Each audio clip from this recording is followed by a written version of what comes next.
Making money in the markets is tough. The brilliant trader and investor Baruch put it well when he said, if you are ready to give up everything else and study the whole history and background of the market and all principal companies whose stock are on the board as carefully as a medical student studies anatomy, if you can do all that, and in addition, you have the cool nose of a gambler, the sixth sense of a clairvoyant, and the courage of a lion, you have a ghost of a chance.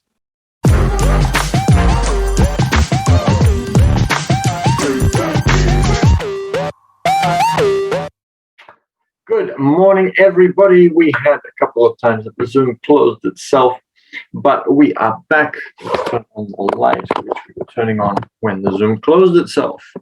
There we go. Hope you're all well. I am looking forward to getting into a little bit more reading of Principles by Dalio. I am enjoying it a lot. And yes, I would love some little hearts and other things on Bigger if you're enjoying it as well. And I'm quite sure that Mladen on the Zoom is enjoying it too. We are recording it there, and at the end, I'll share how you can get access to those recordings. Let's get into it because it's Friday, the last day of the week to get lots of really good things done. I have a lot to get done today, very big plans for today. So I will get into the reading and leave you to go and do your work, but I will share how you can get the recordings and how you can get in touch with me and how you can find out about some of the amazing things that we have been talking about recently that are related to what we are reading. So stick around and I will share all of those with you. And so nice to see some of you already popping up on a Bigo. Here we go. Finding a way past my intractable investment problem. Very interesting. So he's got a problem and we're going to find out what solution he came to. Making money in the markets is tough. The brilliant trader and investor Baruch put it well when he said, if you are ready to give up everything else and study the whole history and background of the market and all principal companies whose stock are on the board as carefully as a medical student studies anatomy, if you can do all that, and in addition, you have the cool nose of a gambler, the sixth sense of a clairvoyant, and the courage of a lion, you have a ghost of a chance. In retrospect, that's actually a very interesting way of describing it. In retrospect, the mistakes that led to my crash seemed embarrassingly obvious.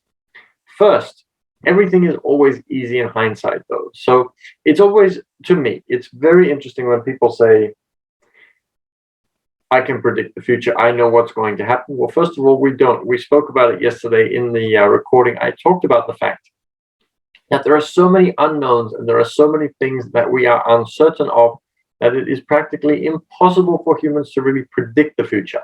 We might guess correctly, but really we just guess correctly. It's not that we've actually predicted it or that we have figured it out. Experts only do about 1% to 2% better than anybody else, which means that we're all just really guessing. So to say then that it was very, very obvious why something happened, it's obvious in hindsight. It's very easy to see why something happened after you have seen the whole thing happening.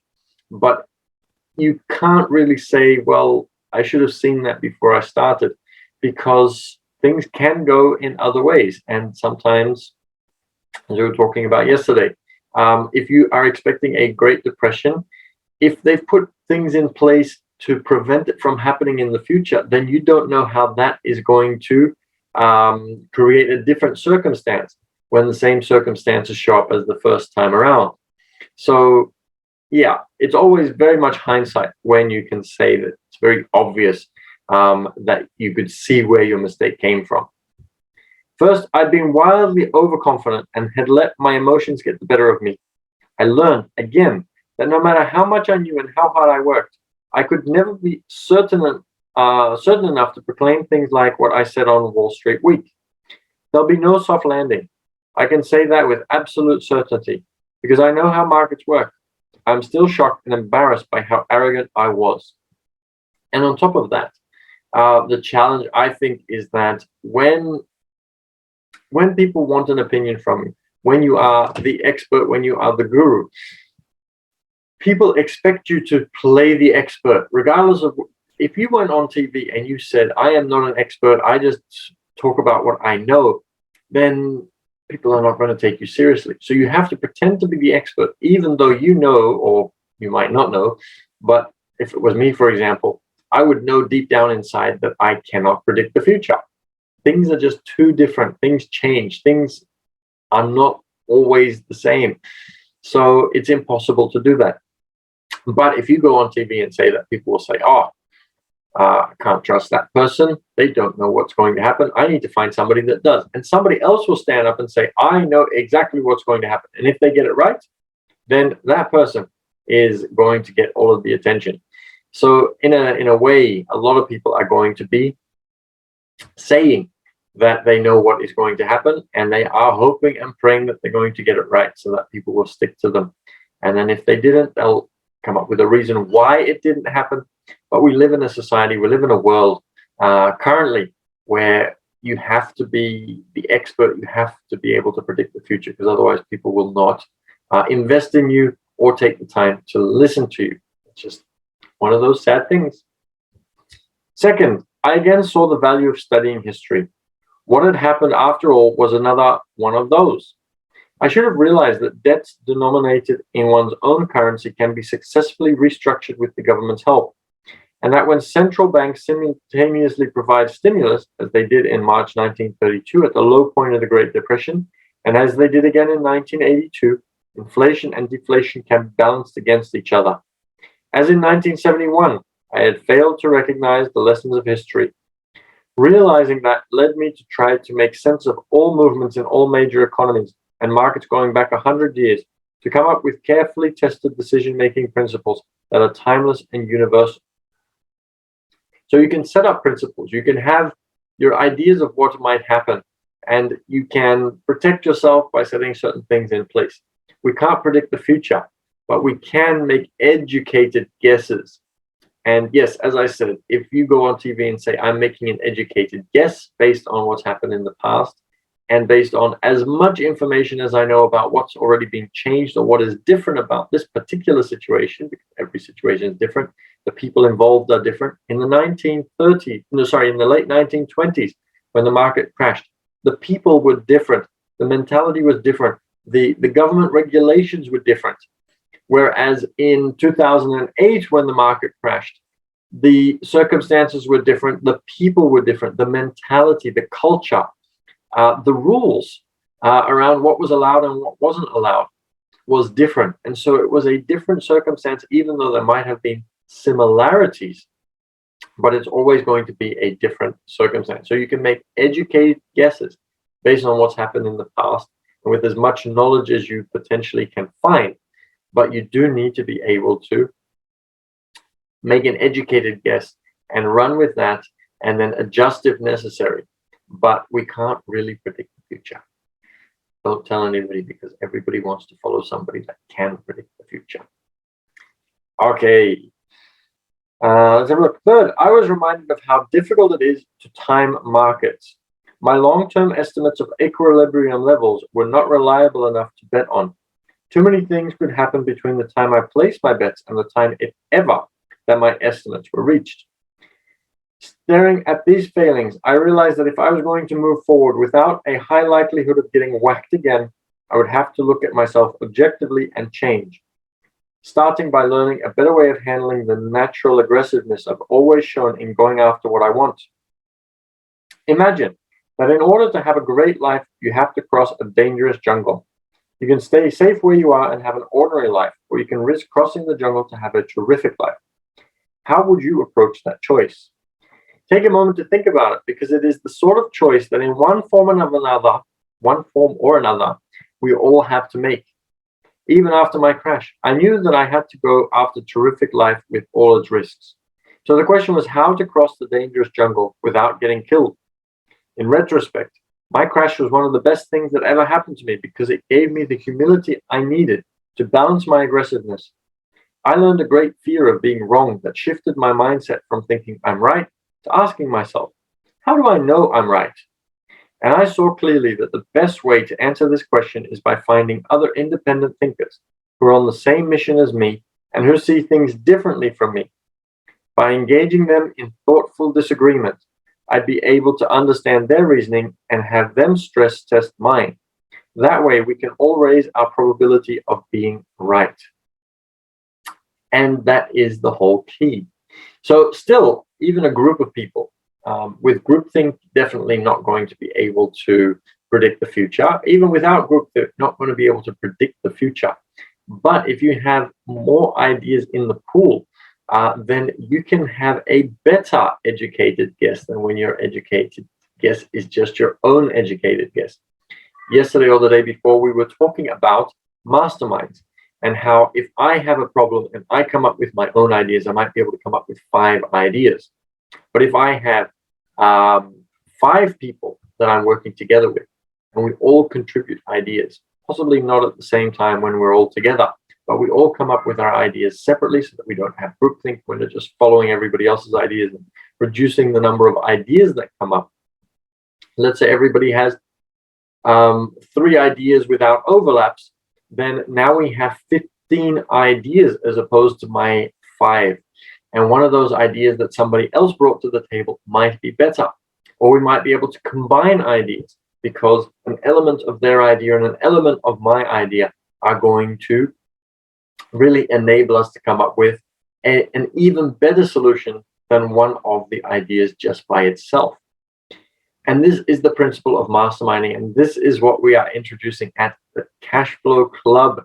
And I'll tell you more about that and how you can learn to invest and how you can learn to practice and how you can play the online version, which we've created, which takes it to a whole new level and allows you to actually see more real life scenarios and how to bridge that gap, and the 10-week modules that we are introducing that will allow you to not just play the game, but learn the game and learn how to implement in real life.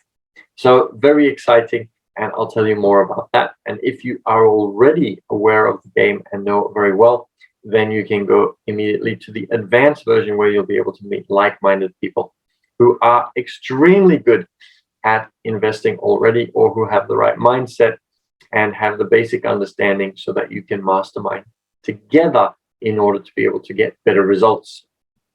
Let's continue, and then I'll tell you how you can be a part of that and join when we get to the end, which we'll need to get to soon. We're almost at the end of the chapter. We'll finish this chapter, and then I'll tell you how you can join.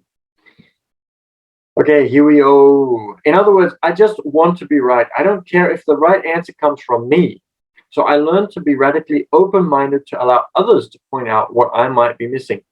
I saw that the only way I could succeed would be to, 1, seek out the smartest people who disagreed with me so I could try to understand their reasoning. And I would say not only people who disagree, but people who agree and disagree, like a whole variety of people. If you only find people that disagree, you might never take any action at all because they're always disagreeing with you when you might actually be right.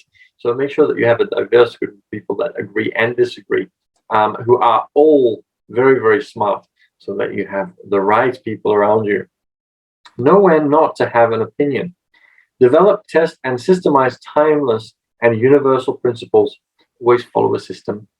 Balance risks in ways that keep the big upside while reducing the downside. Doing these things significantly improve my returns relative to my risks. And the same principle applies in other aspects of life. Most importantly, this experience led me to build Bridgewater as an idea meritocracy, not an autocracy, in which I lead and others follow, and not a democracy in which everyone's vote is equal, but a meritocracy that encourages thoughtful disagreements and explores and weighs people's opinions in proportion to their merits. Bringing these opposing opinions into the open and exploring them taught me a lot about how people think. I came to see that people's greatest weaknesses are the flip sides of their greatest strengths. For example, some people are prone to take on too much risk, while others are too risk averse. Some are too focused on the details, while others are too big picture. Most are too much one way and not another. Typically, by doing what comes natural to us, we fail to account for our weaknesses, which leads us to crash. What happens after we crash is most important. Successful people change in ways that allow them to continue to take advantage of their strengths while compensating for their weaknesses, and unsuccessful people don't. Later in the book, I will describe specific strategies for change. But the important thing to note here is that beneficial change begins when you can acknowledge and even embrace your weaknesses. Over the years that followed, I found that most of the extraordinarily successful people I've met had similar big, painful failures that taught them the lessons that ultimately helped them succeed. Looking back on getting fired from Apple in 1985, Steve Jobs said, "It was awful tasting medicine, but I guess the patient needed it." Sometimes life hits you in the head with a brick. Don't lose faith. I'm convinced that the only thing that kept me going was that I loved what I did. So surround yourself with the right people. Learn from the mistakes. There are still going to be mistakes. You could have all the principles. You could have all the knowledge of all the history. You could have all these different things, and yet you are still going to learn and have failures and have mistakes and different things happen. But you can learn from them and create a better strategy. It's not a foolproof strategy, but it's still going to be a better strategy. And you then follow that strategy step by step. And you might tweak it, but you follow that strategy so that you don't blow everything. I saw that to do exceptionally well, you have to push your limits. And that if you push your limits, you will crash and it will hurt a lot. You will think you have failed, but that won't be true unless you give up. Believe it or not, your pain will fade and you will have many other opportunities ahead of you. Though you might not see them at the time. The most important thing you can do is to gather the lessons these failures provide and gain humility and radical open-mindedness in order to increase your chances of success. Then you press on. Yesterday, I was doing some things with foreign exchange, and I wanted to test a new strategy. So I didn't do it on a real account. I actually went to a practice account, and I tested the strategy. The first strategy I tested worked very well, and I made some money. The second strategy did not work, and I didn't lose any money because it wasn't real money. So I was able to learn the lesson without the pain. And if you can find ways to do that, then that is very good. Remember, though, that if you have a practice account, you don't have the same psychology because it is, you know that it's not real. To a degree, yes, you do, but you don't have the same emotional feelings as when it's real money and you know that you are really losing something. So use the practice account, but know that you're still potentially going to make some mistakes in real life because now your emotions are different. And it's the same as reading the market. You don't know what you don't know. You don't know about the influences that you didn't hear about. So, for example, you could know everything about the history of the Great Depression and the stock market crash and all of that. But you might not know about one thing that you haven't read about that also happened during that time. Something small and insignificant that happened maybe to just a small little company that was never mentioned in any newspaper articles or anything like that. And they might have contributed to what happened. And that might not be the case with this one. And so everything seems the same, but there is something different. Or it could be legislation that is different now, because obviously the laws have changed since 1929. There are things that you are no longer allowed to do or that they can catch you doing that were legal then that might not be legal now, that prevents it from happening in the same way. So always keep those kinds of things in mind. But learn from your mistakes and see what you can do in order to be able to adjust your strategy. My final lesson was perhaps the most important one because it has applied again and again throughout my life. At first, it seemed to me that I faced an all or nothing choice. I could either take a lot of risk in pursuit of high returns, and I occasionally find myself ruined, or I could lower my risk and settle for lower returns. But I need to have both low risk and high returns. By setting out on a mission to discover how I could, I learned to go slowly when faced with the choice between two things that you need that are seemingly at odds. That way you can figure out how to have as much of both as possible. There is almost always a good path that you just haven't discovered yet. So look for it until you find it rather than settle for the choice that is then apparent to you. As difficult as this was, I eventually found a way to have my cake and eat it too. I call it the holy grail of investing, and it's the secret behind Bridgewater's success. That is the end of that chapter. Chapter 4 is next, My Road of Trials, 1983 to 1994, the holy grail of investing. I'm assuming that's further down in the book, so we will get to that section. But first, that was a great chapter. Again, very, very good insights and very good lessons for all of us in that one. Now, if you missed the other chapters, and I see a couple of familiar names, Arthas, good to see you again, and I see you just sent another heart through, so really appreciate that. If you have missed any of these sessions, you can find them all on YouTube. If you go to the Passive Cash Flow Club, we have all the recordings. We also have Rich Dad Poor Dad that we read, and we also have The Art of Thinking Clearly, and we also have some new videos. Today is actually a video day, so I am on my way to a video shoot for the whole day to answer your questions. So if you'd like to be able to have your questions answered about finance, about investing, about wealth creation, about all of those different things, stocks, bonds, mutual funds, cryptocurrency, you name it, if it's finance related, I am happy to answer those questions for you. So reach out on Instagram. You'll be able to find me there and see what I'm up to, obviously, but you'll also be able to send me a direct message and ask your questions. And if I'm able to put the answer, I will. If not, I will look it up and I'll find out for you. I'll talk to my expert friends to find out what the answer is. And then we'll make a video and put it up on the Passive Cash Flow Club for you.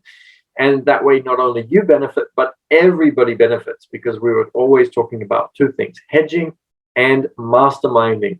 Those two things are going to save your life every single time. So reach out on Instagram and let me know your questions. Please do so today, because obviously today is video day. So I'm able to do all of them, or a lot of them today. We already have quite a lot of questions that have come through, but I would love to be able to do more, because I think that there is, if I'm doing a whole day of videoing, I should be able to do a lot. So please send those through. If you are interested in cash flow, and if you can see how powerful cash flow is in order for you to be able to practice, just like I did with the practice count on my Forex account yesterday, always learning new things, always looking for things that are going to potentially give me a better return. I told the story of when I had the cafe and I was looking at suppliers and using that strategy to constantly improve my system and my strategy for investing. You can do the same thing. You can do that starting by playing cash flow. And cash flow is the thing that really got the wheels moving. It took a while, but it got the wheels moving for me to be able to achieve my level of success, which has been so amazing. So you can do the same. I would like to pass it on. You can come and join us. Reach out on Instagram, business_team_6_official. You'll be able to find me there. You can send me your questions, and you can let me know that you're interested in cash flow. I'll get my VA, my virtual assistant, to send you the details. It is going to be amazing. We have a game coming up quite soon on the 22nd. So we would love to see you there. So make sure that you get in touch. And I am going to stop the recording and get ready for my video day. I'm looking forward to seeing you again on Monday for another reading at Sydney time, 8 a.m. And I'm going to quickly go through Bigo and see who has sent little hearts and other things and who has commented. And I will go back and answer and do all of that, which I usually do on Bigo. But we're going to stop the recording. Remember to make the switch to unlock your rich. I'll see you all on Monday. Have a great weekend.